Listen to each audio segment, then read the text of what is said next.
New propaganda video from Russia shows the arrival of missile systems in Belarus, the country on the northern border of Ukraine. Well, Ukraine is making a show of anti-tank weapons from the UK, all as President Biden is preparing to deploy U.S. troops to the region. I'll be moving U.S. troops to Eastern Europe and the NATO countries in the near term. But Ukraine's president told me he's not worried. If an invasion is imminent, here in Kyiv, the drums of war sound like a distant rumble.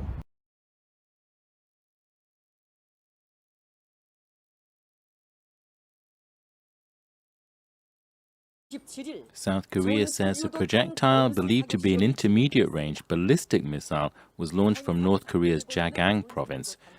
Tokyo said the missile reached an altitude of 2,000 kilometers and flew 800 kilometers before landing outside the Japanese economic zone.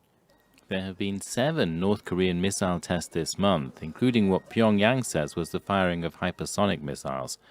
The heightened tension now has not been seen since 2017, when North Korea conducted multiple nuclear tests and launched its largest missiles.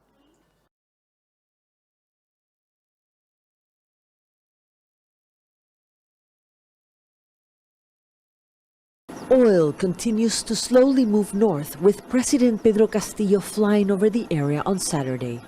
The scope of the disaster is much worse, officials say, with the Italian-flagged oil tanker Mare Doricum losing nearly 12,000 barrels of crude oil, twice as much as initially thought. Government ministers have been meeting the ship's captain to try to understand what happened. Officials say the captain doubted that a tsunami from the volcanic eruption near Tonga caused a pipeline to break, as the Mare Doricum was offloading nearly 1 million barrels of crude to a refinery. Chief Prosecutor Ariel Tapia says he wants to know if the pipelines were properly maintained. Regardless, he says it is clear that Spanish oil giant Repsol has some responsibility.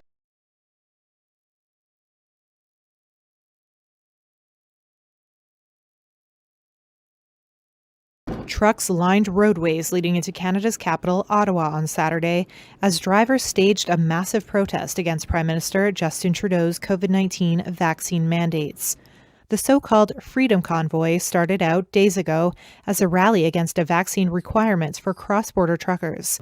But the protest evolved to a demonstration against government overreach during the pandemic. Scores of trucks from across the country, some of which made it to the city on Friday, lined up in front of Parliament, blowing their horns as thousands of people gathered peacefully on the snow-covered lawn of Parliament. The violent rhetoric used by some of the promoters on social media in the run-up to the protest has worried police, who were out in force on Saturday.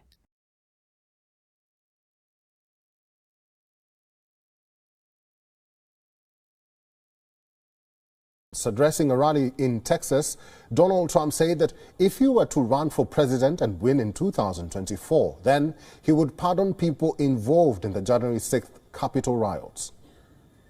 If I run and if I win, we will treat those people from January 6th fairly. We will treat them fairly. And if it requires pardons, we will give them pardons because they are being treated so unfairly.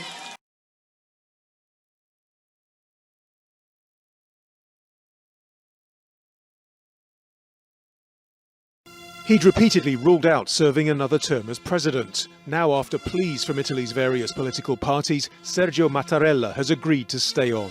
Mattarella, who's 80, was elected by members of Italy's parliament and regional representatives at their 8th attempt.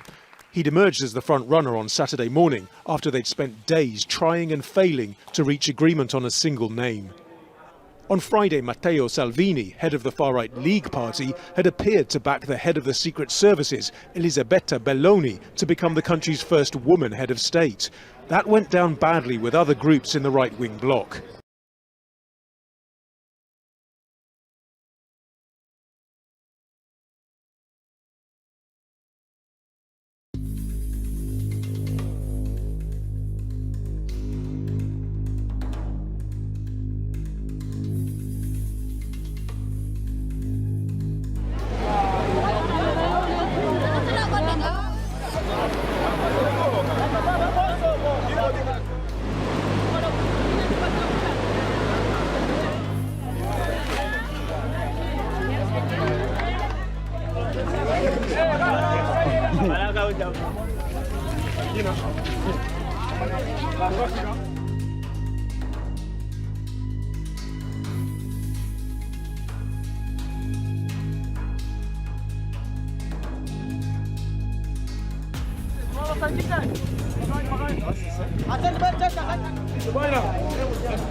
Now the disdain against the United States and its allies continue to simmer in Iran. This time, it is in form of support for the Houthis of Yemen. Hundreds of protesters gathered in the capital city of Tehran to condemn the recent airstrikes on a prison in Yemen by the Saudi-led coalition. Now, chants of the war cry, "Death to America," echoed in the streets. Now, the airstrike that hit the Yemen prison earlier this month has killed more than 90 people and wounded many others. It had also led to an internet blackout in the country, which was restored after 4 days. Meanwhile, fierce fighting is ongoing in Yemen between the Houthis and pro-government forces in Yemen's Marib region.